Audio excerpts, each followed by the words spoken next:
우리 하나님의 말씀은 로마서 6장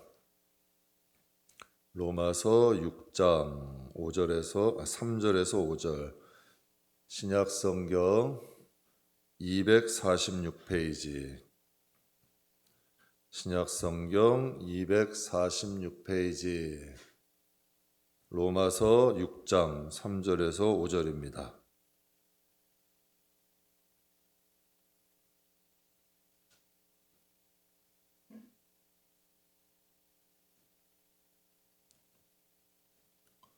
우리 다 찾으셨으면 로마서 6장 3절에서 5절 함께 봉독하겠습니다. 무릇 그리스도 예수와 합하여 세례를 받은 우리는 그의 죽으심과 합하여 세례를 받은 줄을 알지 못하느냐. 그러므로 우리가 그의 죽으심과 합하여 세례를 받음으로 그와 함께 장사되었나니 이는 아버지의 영광으로 말미암아 그리스도를 죽은 자 가운데서 살리심과 같이 우리로 또한 새 생명 가운데서 행하게 하려 함이라.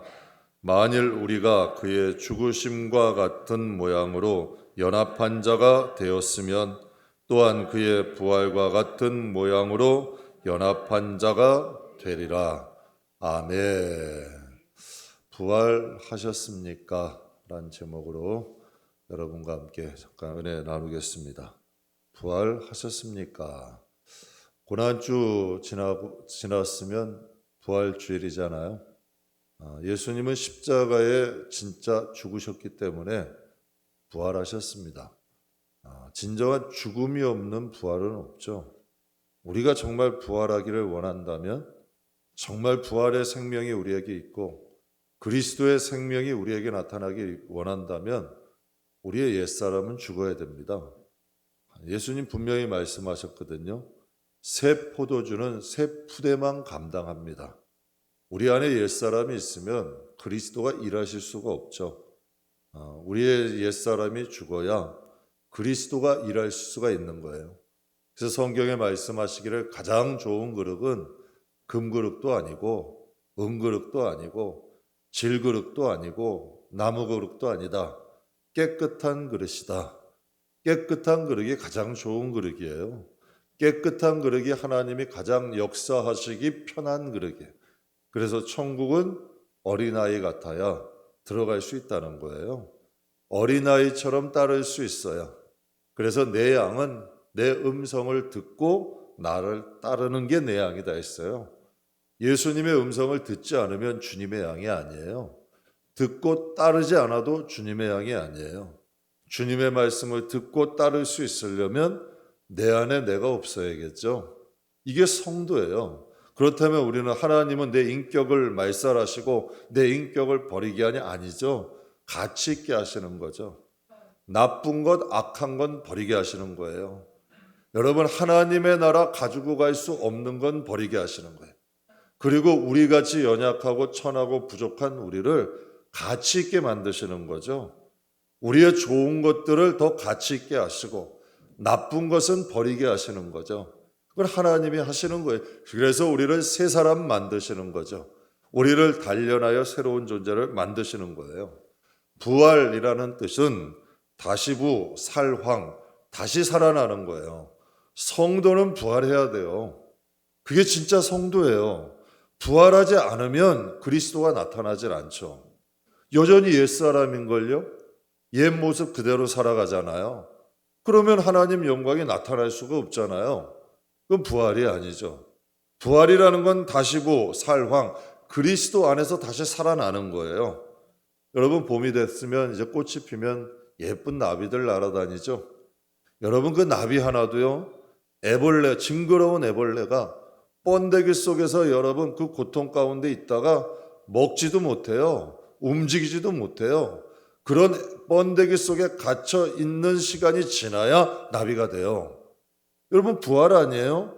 그 징그러운 여러분 애벌레가 나비가 돼요. 그냥 돼요? 아니죠. 여러분, 그 애벌레에게도 십자가 아니에요? 번데기 안에. 여러분, 그 꽃씨를 땅에 뿌려요. 꽃이 얼마나 작고 연약해요.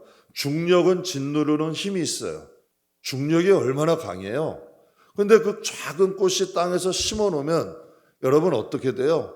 그 땅을 뚫고 나와요.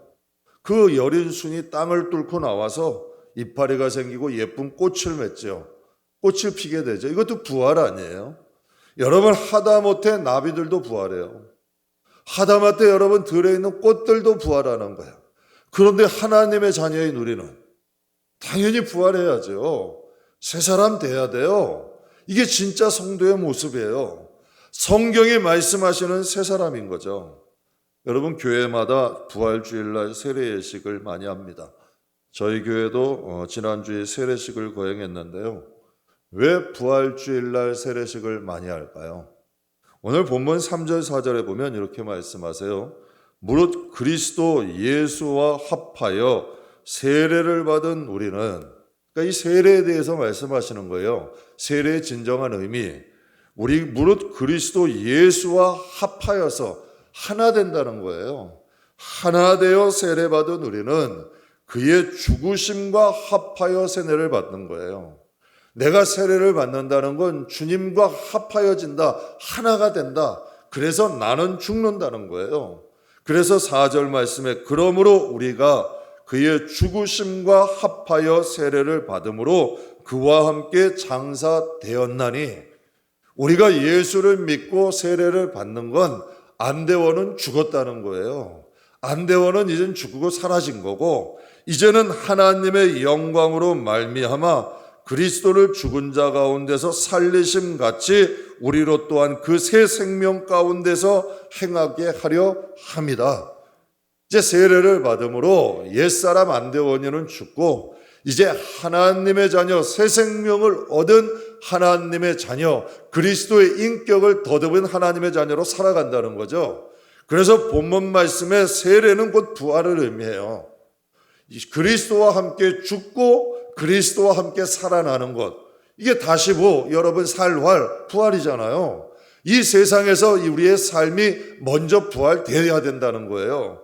그래서 5절 말씀에 만일 우리가 그의 죽으심과 같은 모양으로 연합한 자가 되었으면, 만일 우리가 진짜 예수님의 죽으신 그 같은 그 모양으로 우리가 연합한 자 되었으면, 하나 되었으면 또한 그의 부활하심과 같은 모양으로 연합되리라.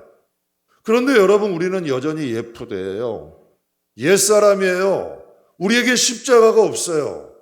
그럼 장차 부활이 없는 거예요. 십자가가 있어야 부활이 있어요. 내 죽음이 있어야 새 생명이 오는 거예요. 내 안에 두 인격이 있을 수는 없잖아요. 두 주인이 있을 수는 없잖아요. 바울이 로마서 7장에 얘기했죠. 하나님을 섬기고자 하는 내 마음에 여러분 악을 행하는 내 마음이 있다는 거 아니에요. 이 두 법이 싸운다고 하잖아요. 사랑하는 성도 여러분, 우리가 예수를 믿음으로 말미암아 새로운 인격이 왔죠. 우리가 그리스도인이 뭔지를 알았고 십자가가 뭔지를 알았고 그리스도의 사람이 어떻게 살아가야 되는지를 알았잖아요. 이제는 우리가 고통은 받지 않았어요. 십자가에 매달리진 않았어요. 그래도 여러분 이제 그리스도의 생명과 인격, 성령의 능력으로 옛사람과 싸워야죠. 여전히 우리의 마음에 미움이 활개쳐요. 여전히 우리의 마음에 분노가 살기쳐요. 여전히 우리의 마음에 탐욕이 활기쳐요. 여전히 우리의 마음에 음란이 부글거려요. 그런데 이걸 통제하거나 싸우려는 의지조차 없어요. 그럼 부활한 게 아니에요. 우리의 마음에는, 우리는 지식으로는 하나님의 법은 알아요. 그러나 여전히 우리의 몸은 죄의 법을 따르잖아요. 이제 하나님을 아는 지식이 하나님의 성령의 능력으로 우리의 마음을 통제해야죠. 그래서 죽으심과 같이 연합할 때 우리가 여러분, 그래서 사도 바울이 이런 고백, 나는 날마다 죽노라. 여러분 성도는 거듭나야 된다잖아요. 근데 이 거듭남은 두 가지예요. 여러분 성령으로 거듭나고 또 날마다 거듭나는 거예요. 성도는 여러분 그리스도의, 그래서 왜 말씀과 기도로 거룩해진다 그러잖아요.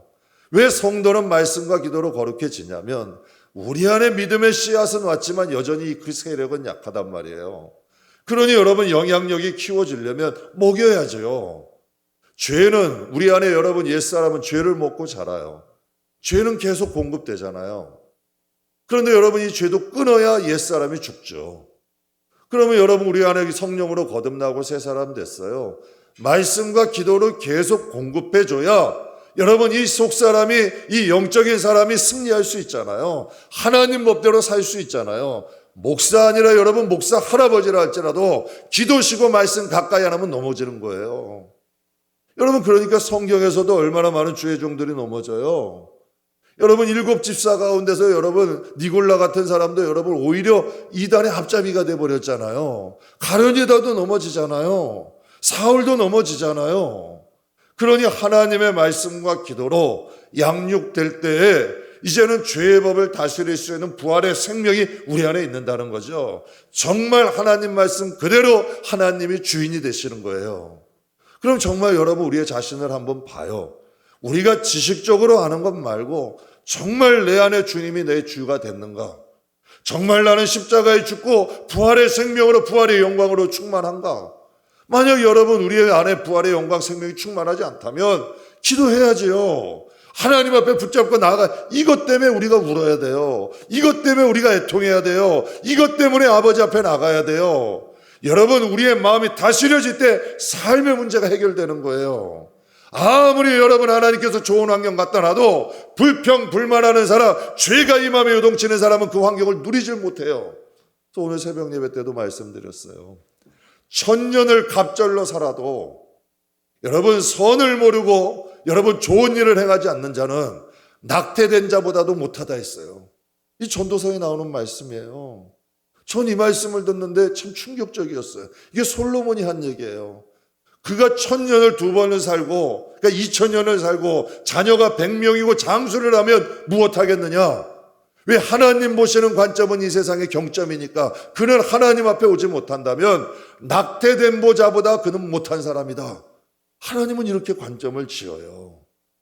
사랑하는 성도 여러분, 우리에겐 하나님이 부활이라는 엄청난 축복을 주셨어요. 여러분 그래서 우리는 예수 그리스도의 권세 십자가의 능력이 있잖아요. 죄의 법과 싸울 수 있는 힘이 있어요. 그럼 우리가 싸워야 되는 거예요.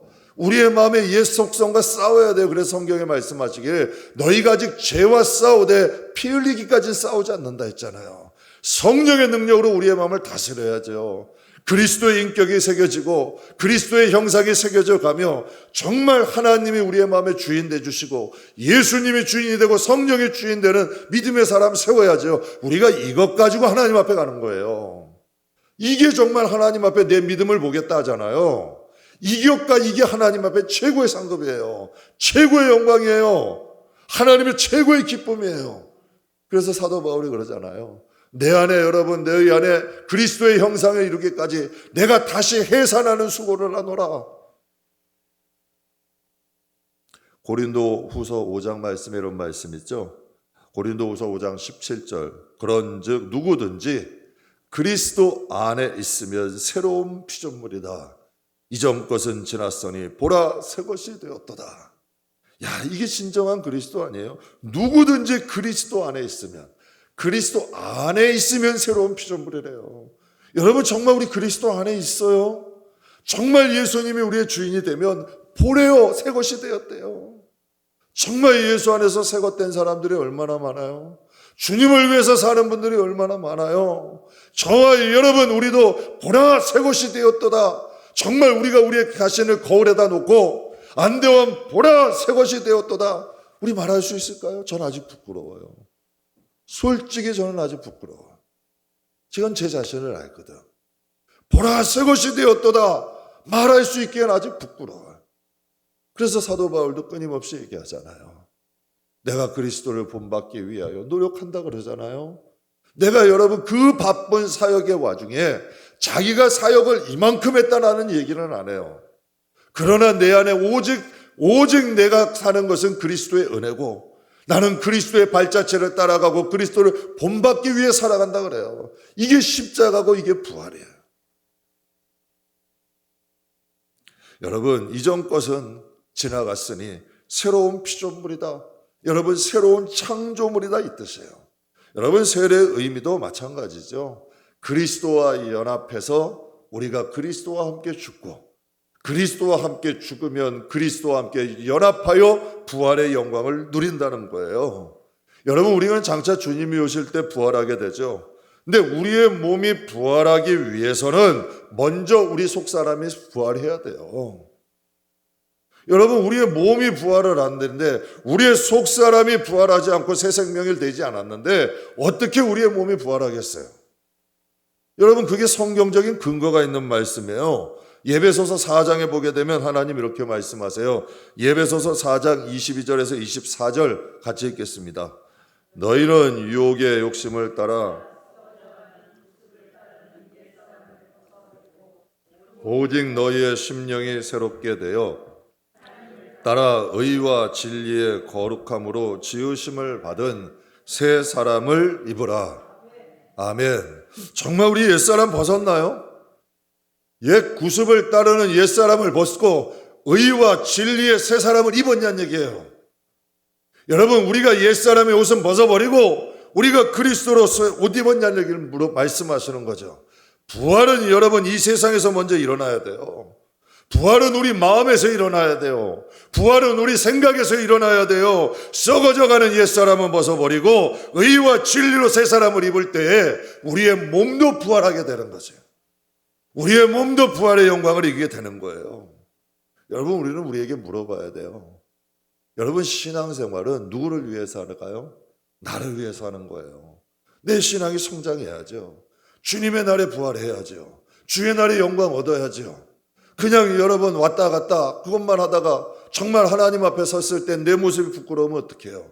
성경에 다 하나님께서 가르쳐 주셨고 우리의 신앙이 어느 방향으로 가야 되고 어떠한 신앙으로 가야 될지를 알려주셨는데 여러분, 공부하는 사람이 목표 없이 하는 사람이 있어요? 일하는 사람이 목표 없이 하는 사람이 있냐는 얘기예요. 신앙생활도 목표가 있어야 돼요. 내가 내 영혼을 위해 일하면 하나님은 내 삶을 위해 일하는 거예요. 그래서 하나님이 말씀하시잖아요. 너희는 그 나라와 그 의를 먼저 구해라. 너희 속사람을 하나님 앞에 세워라. 너에게 무엇을 먹고 마시고 입어야 될 그것은 내가 너에게 있어야 할 걸 내가 안다. 내가 너희 인도하겠다는 얘기예요. 정말 우리가 속사람을 하나님 앞에 세워가면 삶의 문제를 하나님이 인도하셔요. 근데 우리는 거꾸로 한단 말이야. 속사람은 잊어버리고 오직 겉사람의 일만을 위해서 하나님 앞에 가요. 그러니 이루어지는 것이 없어요. 그러니 우리의 마음에 기쁨이 없어요. 우리의 마음에 하나님의 영광이 나타나지 못해요. 사랑하는 성도 여러분, 우리의 마음에 정말 십자가가 있고 내가 죽으면 그리스도가 오시면 이 충만함, 주님이 주실 수 있는 평안이 임해요. 정말 여러분, 환경을 초월한 기쁨이 와요. 그래서 사도 바울이 고백하잖아요. 나는 모든 환경 중에 자족하는 법을 배웠다. 나는 주님이 하라 하시면 뭐든지 할 수 있다. 제약이 없어요. 싫고 좋고가 없어요. 여러분, 어떤 환경에 놓아도 하나님 앞에 감사하다는 거예요. 그게 능력이에요. 왜? 십자가에 죽었기 때문에 어떠한 환경도 할 수 있는 능력이죠. 이게 정말 진정한 능력 아니에요? 그게 진정한 힘이죠. 여러분, 우리의 속사람은 부활했나요? 애벌레의 모습을 벗고 예쁜 나비 됐나요? 공중에 나는 나비조차도 애벌레에서 번데기의 과정을 거치고 나비가 돼요. 여러분, 작은 꽃 한 송이도 단단한 흙을 뚫고 나와서 예쁜 꽃을 핍니다.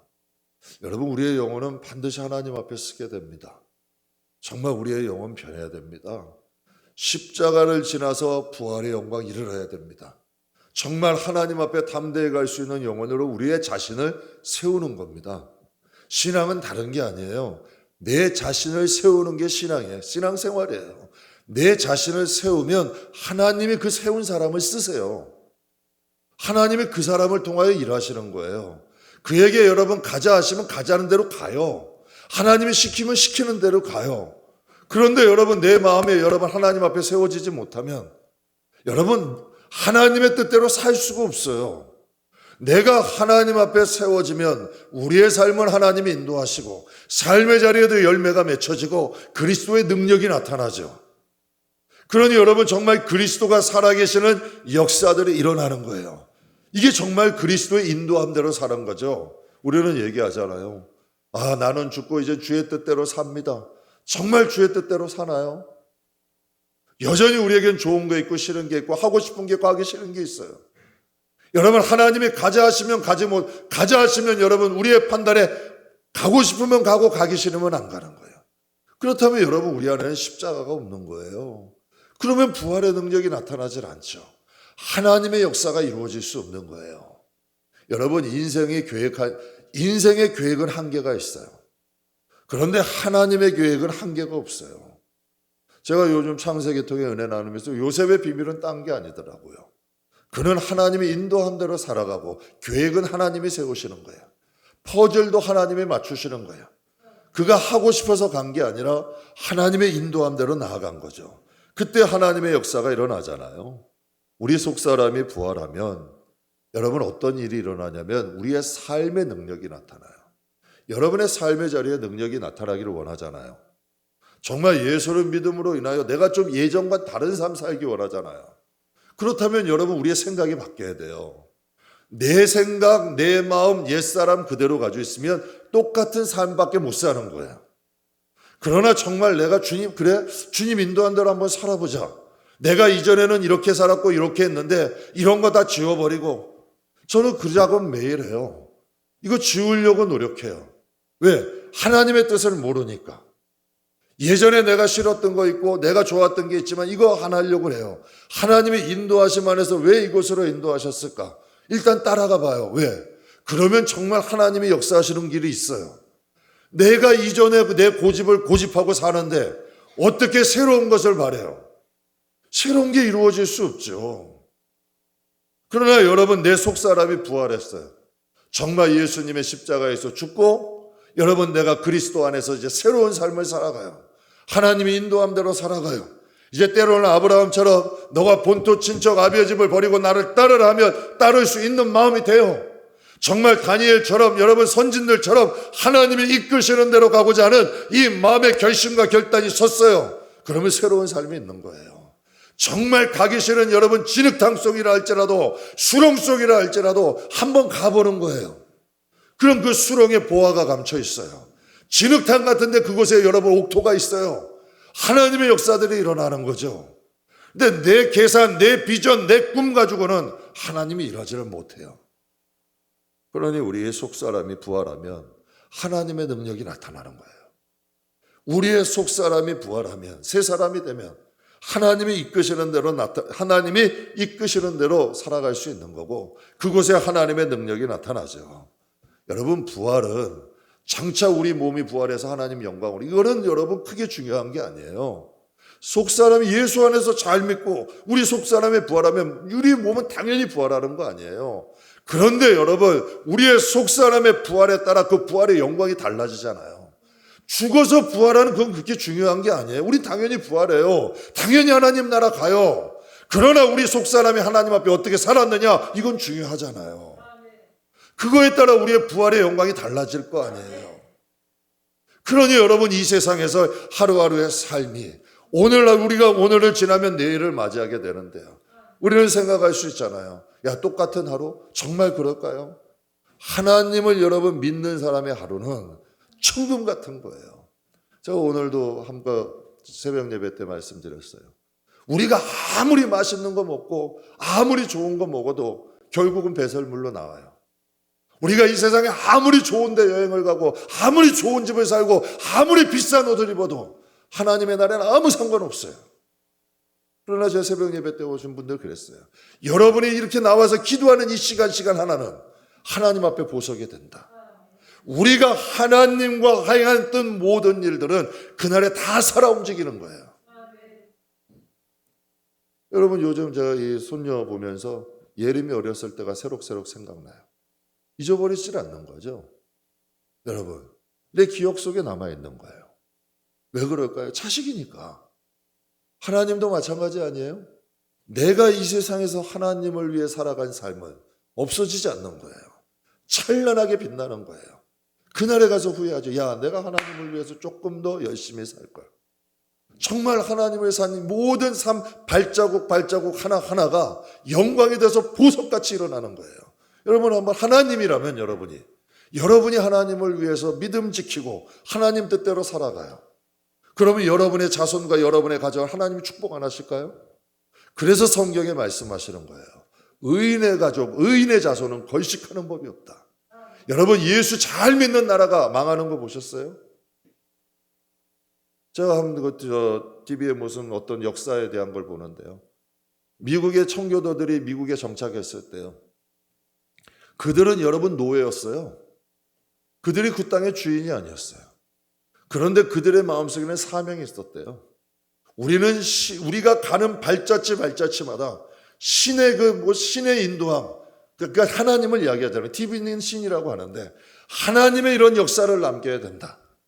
그래가지고 그들이 사명을 갖고 땅을 차지하고 간 거예요. 결국은 여러분 그 후손들이 차지하는 땅들이 됐잖아요. 우리가 편한 것만 골라가고 하고 싶은 것만 하면 여러분 우리는 남는 게 없어요. 그러나 조금 힘겹고 어려워도 십자가의 길을 가면 결국은 그것이 열매가 되어 오는 거예요. 여러분, 만약에 미국의 청교도들이 위험하고 힘드니까 우리는 있는 자리에서 족가자, 그냥 이걸로 만족하고 살자 했다면 미국이라는 땅덩어리는 있을 수가 없는 거예요. 사랑하는 성도 여러분, 십자가가 있으면 부활은 반드시 있어요. 하나님의 능력은 나타나죠. 부활의 성도가 되기 위해서 무엇이 필요할까요? 여러분, 첫째, 십자가가 필요합니다. 정말 부활의 성도, 부활의 능력이 나타나길 원한다면 십자가에서 죽으셔야 돼요. 이건 여러분 다른 사람이 깔보면 무슨 상관이 있어요. 그 사람이 나를 축복하는 게 아닌데 사람 보고 가는 거 아니에요. 신앙생활은 하나님 보고 가는 거죠. 내 안에 하나님의 인격, 하나님의 능력, 하나님의 역사가 일어나기를 원해서 가는 거예요.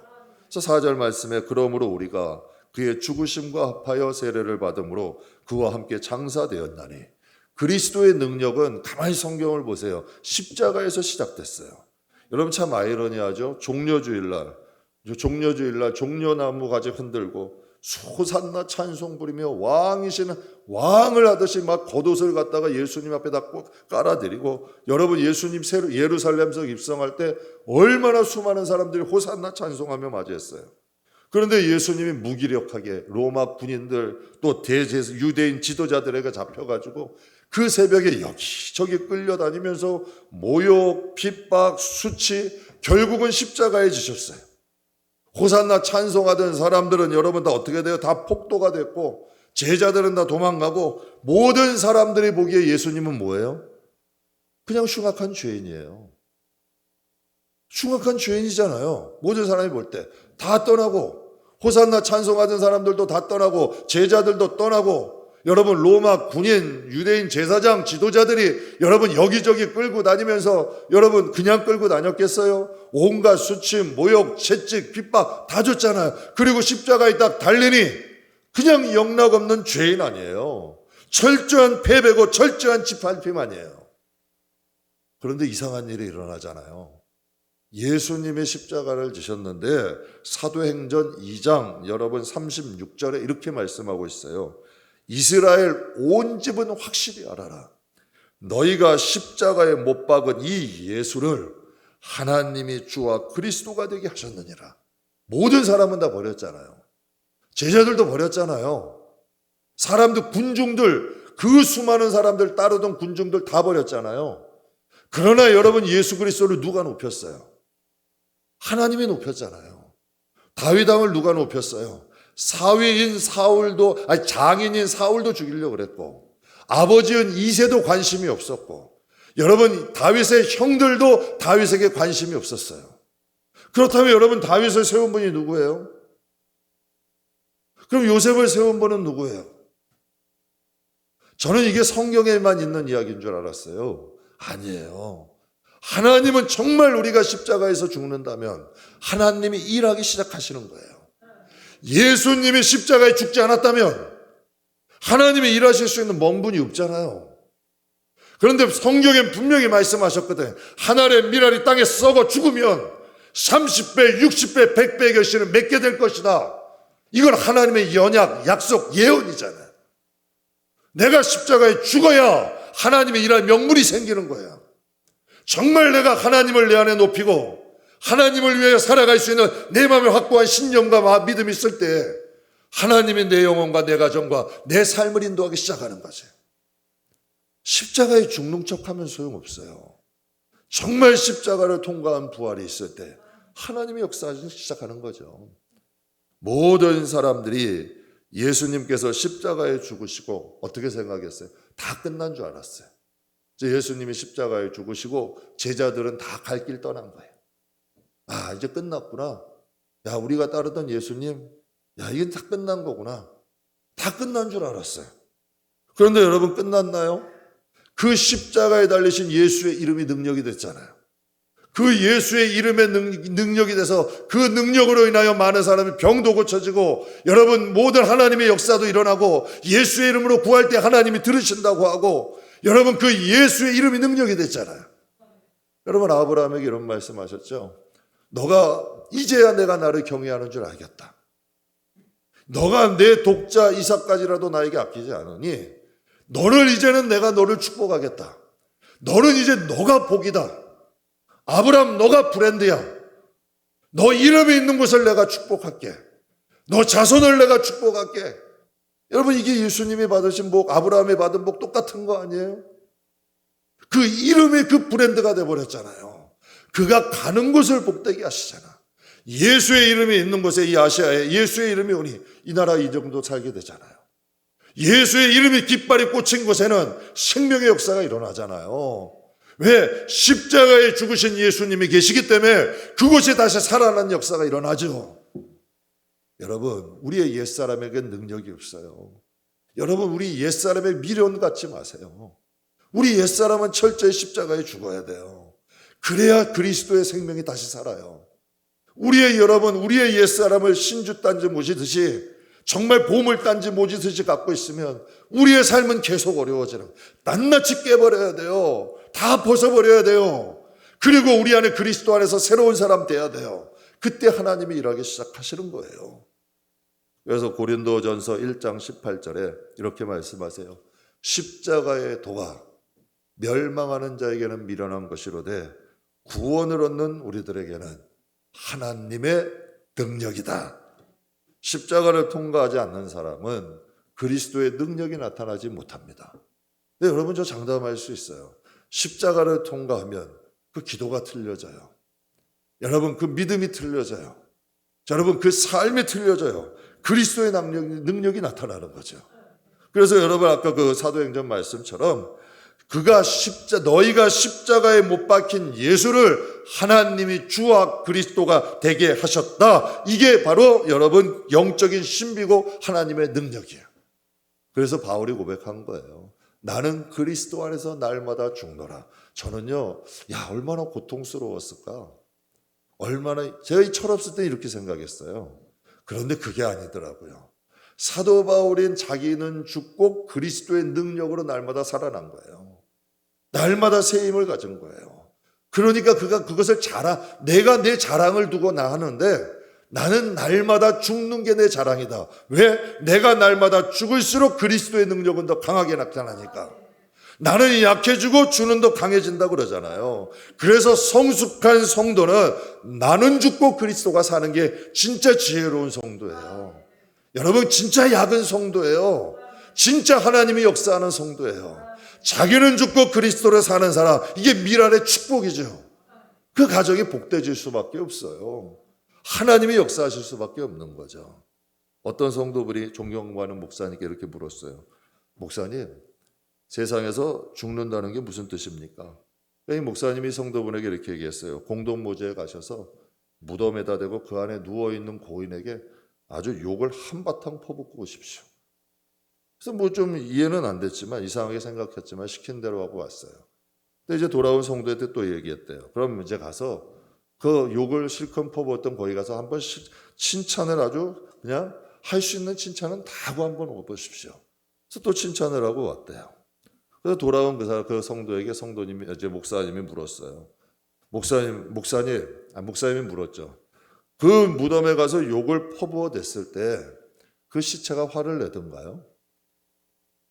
그리고 또 다시 물었어요. 그럼 칭찬을 하니까 그가 좋아하던가요? 아니요. 당연히 여러분 아니겠죠. 마지막 목사님께서 이렇게 말씀하셨대요. 세상에 대하여 죽는다는 것이 이와 같은 것입니다. 여러분, 우리가 옛사람이 죽었다는 건 이런 뜻이죠. 이 세상의 죄가 나를 유혹해도 얼마나 많은 유혹이 있어요. 시신처럼 대꾸하지 않는 거예요. 이 세상 사람들이 나를 욕해도 시신처럼 대꾸하지 않는 거예요. 아니, 그 사람들은 원래 그 세상 사람들 욕하면 그 사람들이 죽은 사람인데 무슨 상관이에요. 또 여러분, 이 세상 사람이 나를 칭찬해도 거기도 여러분 대꾸하지 않는 거예요. 그 사람들이 나를 칭찬하고 높인다고 내가 높아지는 거 아니거든요. 여러분, 저도 교만해 봤어요. 결국 내 손해더라고요. 그 사람들이 칭찬해서 어깨 좀 올라가 봤자 여러분, 그거 별로 좋은 게 아니더라고요. 여러분, 욕한다 그래가지고 내 삶에 크게 지장 있는 게 아니더라고요.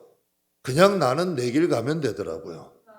그냥 주님 가신 길 묵묵하게 하나님 인도하시는 길 가면 돼요. 그래서 십자가에 죽은 사람에게는 그 사람이 하나님 뜻대로 살아가는 거예요. 그리고 하나님의 능력이 나타날 수밖에 없는 거죠. 세상에 대하여 죽고 하나님에 대하여 산 자, 거기에 하나님의 능력이 나타나고 하나님의 역사가 일어나는 거예요.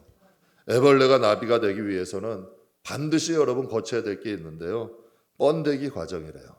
근데 이 번데기는 번데기 속에서 이 애벌레가 먹지도 못한대요. 움직이지도 못한대요. 떼약볕 속에서 견뎌야 된대요. 야, 이거 애벌레도 나비도 그냥 되는 게 아니더라고요. 이 애벌레가 번데기 속에서 먹지도 움직이지도 못하고 떼약볕 속에서 견뎌야 여러분 견딘 것이 여러분 나비가 되는 거래요. 만약 여러분 우리의 십자가의 죽음을 통과하지 못하면 우리는 주님과 같이 그 모욕을 당하지는 않잖아요. 십자가에 우리가 달려가지고 고통은 당하지 않잖아요. 그러나 그 죽음을 함께 믿음으로 연합하는 거예요. 그래 이제 함께 죽는 거예요. 고통 없이 죽는 게 축복 아니에요. 내가 주님의 십자가와 함께 연합된 거예요. 그러니 여러분 우리에겐 축복 아니에요. 고통 없이 괴로움 없이 죽은 거잖아요. 그러니 여러분 우리가 주님의 가신 길을 우리도 고통 없이 괴로움 없이 지옥과 수치 안 당하고 그 길을 걷게 하신다는데 그게 얼마나 우리에겐 축복이에요. 우리가 그 길을 걸어가게 되면 오늘 성경 말씀에 그와 같이 하나님 우리가 걸어가면 예수님의 부활과 같이 연합되어 주님 앞에 쓸 수 있다는 거 아니에요. 이게 놀라운 은혜죠. 사도 바울이 이런 고백을 했어요. 내가 어떠한 형편에든지 자족하는 법을 배웠나니 나는 비천에 처할 줄도 알고 풍부에 처할 줄도 알아. 모든 일, 배고픔, 배부름, 풍부, 궁핍에 처할 줄도 아는 일체의 비결을 배웠도다. 이게 뭘까요? 아니, 완전 상반된 거 아니에요. 어떻게 이런 일이 가능해요? 그런데 비밀이 있잖아요. 죽으면 가능해요. 죽지 않으면 하나님이 쓰실 수 없는 거죠. 바울이 죽었으니까 쓰신 거예요. 하나님이 강하게 쓰고 하나님이 역사할 수 있는 거 죽으니까 가능한 거예요. 아브라함 내 본토 친척 아비의 집을 떠나라. 죽으면 가능하잖아요. 여러분 그 롯과 그 목자들의 다툼 가운데도 너가 먼저 가라. 난 나중에 갈게. 여러분 이게 어떻게 가능해요? 죽으면 가능하잖아요. 그러나 여러분 아브라함에게는 하나님에 대한 믿음이 있었잖아요. 여러분에게 그냥 죽으라고 안 해요. 우리는 하나님 때문에 죽는 거예요. 하나님 때문에 십자가 지는 거예요. 하나님이 축복할 걸 믿고 하나님이 여러분 우리가 예수님의 십자가에 이르기를 가심으로 예수 그리스도를 주와 그리스도가 되게 하신다고 하셨어요. 우리가 주님의 십자가의 길을 걸어가면 반드시 하나님은 우리의 영혼과 가족을 책임지셔야 돼요. 축복하셔야 돼요. 우리에게 하나님 나라의 영광을 예비하셔야 돼요. 왜? 이게 하나님의 약속이니까, 언약이니까. 그 믿음을 갖고 우리가 이 길을 걸어가는 거죠. 그러니까 사도 바울도 고백하는 거죠. 내게 능력 주시는 자 안에서 나는 뭐든지 할 수 있다. 나는 하나님이 능력만 주시고 하나님이 나는 세워만 주시면 난 어떤 일에도 할 수 있다. 근데 욥도 비슷한 고백을 했잖아요. 내가 가는 길은 그가 아신다. 나를 단련하신 후에 나는 순금같이 될 것이다. 이거 다 똑같은 고백이잖아요. 여러분 이 영적 길이라는 공식은 단순해요. 영적 길, 이 신앙의 길이라는 공식은 우리가 성경을 가만히 묵상해 보면 단순해요. 수학에도 공식이 있듯이 신앙에도 공식이 있어요. 십자가 없는 영광은 없어요. 내가 새 부대를 만들지 않는데 새 은혜는 임하지 않아요. 경건의 흉내는 낼 수 있지 경건의 능력은 나타나지 않는다는 거죠. 정말 내가 십자가를 지고 십자가를 통과하면 하나님의 역사와 능력은 나타날 수밖에 없는 거예요. 여러분 두려워하지 마십시오. 십자가를 예수님이 하나님이 지라 하시면 그리스도와 연합되라 하시면 좋으니까 하시는 거예요. 여러분 우리의 옛사람은 벗어야 돼요. 의복 벗어버리지. 여러분 새 옷 있으면 누더기 못 여러분 거치고 있을 필요 뭐 있어요? 미련 없이 벗어버려야죠. 하나님의 날에 우리 하나님 자녀 만드시고 하나님의 날에 영광 주신다는데 뭘 여러분 우리가 끼고 있어요? 그냥 미련 없이 벗어버리고 그리스도로 새 옷 입으세요. 그럼 하나님이 우리가 그 나라와 그 일 구하면 너희 구하는 것은 내가 있어야 될 건 하신다는데 그분의 말씀 책임 안 지시겠어요? 사랑하는 성도 여러분, 우리 십자가를 통과합시다. 하나님의 역사, 부활의 능력은 십자가의 죽음에서 통과합니다. 그럼 간단하게 두 번째, 부활의 성도가 되기 위해서 성령 충만해야 돼요.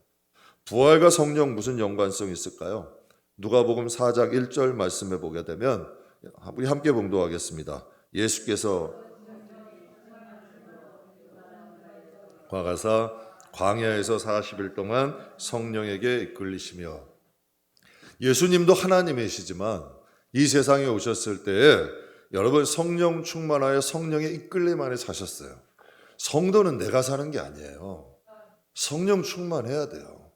여러분 성령 충만하는데 다 자기 생각대로 살아가요. 성령의 열매가 맺어져야죠. 성령의 열매가 맺어졌냐는 얘기예요. 성령 충만한데 정말 성령 인도함대로 사냐는 얘기예요. 그게 성령 충만이에요. 성령 충만하면 성령의 힘으로 살고 성령의 인도함대로 사는 거예요. 그래서 예수님도 성령의 인도함 안에 광야에 끌려가셨대요. 성령이 여러분 광야에서 금식하게 하시고 또 마귀에게 3가지 시험하고 이기게 하셨잖아요. 때로는 여러분 성령이 광야도 이끌어 가세요. 마귀의 시험 앞에서도 승리하게 하시는 것이고 우리는 성령의 인도함대로 살아야죠. 여러분 예수님의 사역도 성령의 인도함 안의 사역이에요. 우리 성도의 삶은 당연하죠. 성령이 없는 신앙은 가짜예요. 성령이 없으면 그리스도의 사람이 아니라고 하셨어요. 로마서 8장에 보게 되면 이런 말씀 있죠. 예수를 죽은 자 가운데서 살리신 이의 영이 너희 안에 거하시면 그리스도 예수를 죽은 자 가운데 살리신 이가 너희 안에 계시는 그의 영으로 말미암아 너의 죽을 몸도 살리시리라. 우리가 성령의 전이 됐을 때 그 성령으로 인하여 여러분 우리 죽을 몸이 사는 거예요. 근데 사람들은 죽으면 부활은 아니에요. 성령이 우리의 마음에 오셔서 내 영혼을 주관하시는 거예요. 그래서 성경이 너희가 하나님의 성전인 줄 알지 못하느냐? 주님이 말씀하셨잖아요. 바울도 고백을 했잖아요. 우리는 성령의 전이에요. 성령의 인도함대로 사는 자가 주님의 날에 여러분 부활하게 되는 거예요. 그러니까 먼저 속사람이 부활해야 돼요. 성령의 전이 돼야 되는 거고 성령이 임재하시는 자가 돼야죠. 여러분 잘 아시다시피 누가복음과 사도행전은 누가가 지었잖아요. 누가를 통하여 하나님이 기록을 하셨는데 여러분 누가복음과 사도행전 하나의 책인데요. 하나의 성경인데 누가복음의 사도와 사도행전의 사도는 완전히 큰 차이가 나요. 이게 여러분 이 터닝 포인트가 뭐냐면 오순절 성령 강림이에요. 사도행전, 사도들의 행전이에요. 행진하면서 사도들의 사역한 거예요. 사도들이 한 거. 그런데 여러분 사도들의 이 사도행전을 다른 말로 성령행전이라 그래요. 사도들의 행전이 아니라 성령의 이끌림을 받은 사도들의 행전이라는 거예요. 그러니까 성도의 삶은 당연히 성령의 인도함이 있어야 돼요. 왜 그러냐면 로마서 8장 9절 이건 같이 한번 읽겠습니다. 만일 너희 속에 영이 거하시면 너희가 육신에 있지 아니하고 영에 있나니 누구든지 그리스도의 영이 없으면 그리스도의 사람이 아니다. 하나님의 영이 거하는 사람은 육신대로 살 수가 없대요. 살 수가 없어요. 하나님의 영이 임하시면 영적인 삶을 살게 돼요. 하나님의 뜻대로 살게 되죠. 그래서 그리스도의 영이 없으면 그리스도의 사람이 아니다. 여러분 만약 제 손에 3,000원짜리 쇳덩어리가 하나 있어요. 만약 이 3,000원짜리 쇳덩어리가 하나 있으면 이게 뭐지 쎄라고 생각하시고 3,000원짜리 쇳덩어리가 제 손에 그냥 있으면 그냥 그 가치는 3,000원이에요. 그런데 이 3,000원짜리 쇳덩어리를 말발굽을 만들면 6,000원의 가치가 된대요. 그런데 의료용 기기를 만들면 이 쇳덩어리는 300만 원의 가치가 된대요. 그런데 만약에 이거 시계 태엽을 만들면 약 3천만 원의 가치가 된대요. 엄청난 차이죠? 3,000원짜리 쇳덩어리가 시계 태엽, 시계 여러분 그 부속을 만들면 3천만 원의 가치가 된다는 거예요. 그런데 여러분 만약 제 손에 있는 이 3,000원짜리 쇳덩어리가 최고의 예술가인 미켈란젤로의 손에 있으면 그거는 값으로 매길 수가 없는 것이 되는 거예요. 사랑하는 성도 여러분, 하나님이 지금 이 작업하는 거예요. 우리가 옛사람 그대로 오면 하나님 나라도 못 가요. 하나님 나라에서 인정도 못 받아요. 그러나 우리가 이 세상에서 성령의 인도함대로 말씀으로 인하여 좀 변하고 새 사람 되고 고쳐지고 변화되면 하나님의 나라, 하나님의 자녀로 영광을 누리는 거예요. 성령이 지금 우리 안에서 그 작업을 하시는 거예요. 여러분, 예전에 그 쇳덩어리 그를 잇는 것이 아니라 십자가를 통과하게 만드시고 또한 성령의 인도함으로 우리의 가치를 달라지게 만드는 거예요. 하루하루의 삶의 가치가 달라지게 만드는 거죠. 옛사람 그대로 살아가면 우리는 여러분 예전에 그 사람 그대로 사는 거예요. 그러나 성령의 인도함대로 살아가면 우리의 삶은 완전히 달라가죠. 여러분 하나님을 믿으세요? 여러분 정말 하나님 믿으세요? 조금 덜 믿으시는 것 같아. 하나님 믿으세요? 아멘 하셔야 돼요. 여러분 하나님은 징그러운 애벌레도 예쁜 나비 만드세요. 이 하나님 솜씨예요. 조그만 여러분 씨앗 하나도 심어놓으면 이렇게 화려한 꽃이 돼요. 이게 하나님 솜씨예요. 여러분 저 변방 바벨론 지역에 살던 여러분 아브라함을 불러서 열국의 아비 만드신 분이 하나님이에요. 이거 부활이잖아요. 모세 혈기등등한 이 모세를 저 미디안 광야로 던져서 40년 동안 있게 하시다가 여러분 200만이라는 이스라엘 백성을 인도하는 지도자를 삼으셨어요. 이 하나님이에요. 여러분 바울도 다메섹에서 혈기등등 살기등등한 포역자, 정말 여러분 사람으로서의 여러분 가치도 없었던 그를 하나님께서 그를 변화시키셔서 정말 여러분 수천 년이 지났지만 지금도 최고로 여러분 존경받는 사도가 되게 하셨잖아요. 그게 그분도 하나님이에요.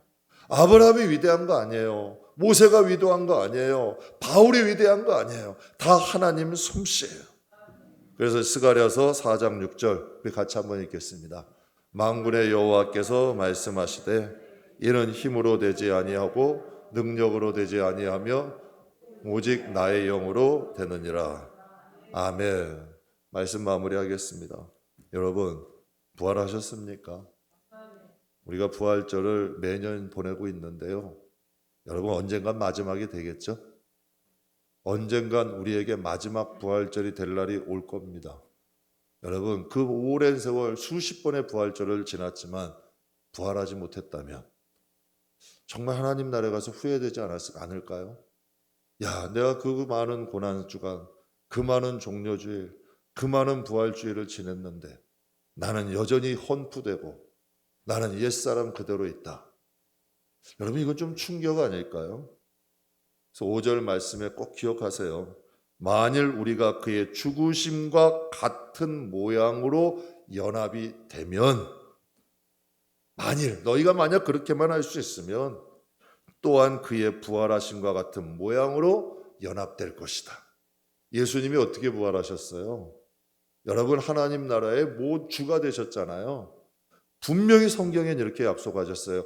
너희는 그리스도와 같은 상속자가 될 것이다.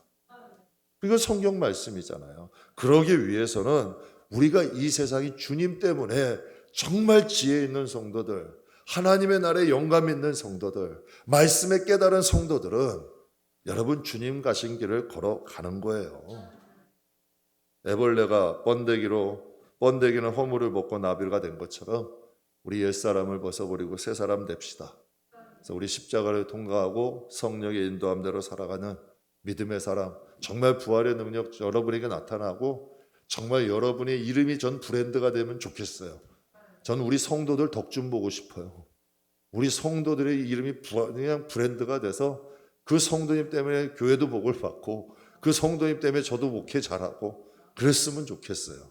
정말 여러분의 이름이 하나님 나라에서 브랜드가 되시게 주님의 이름으로 축복합니다.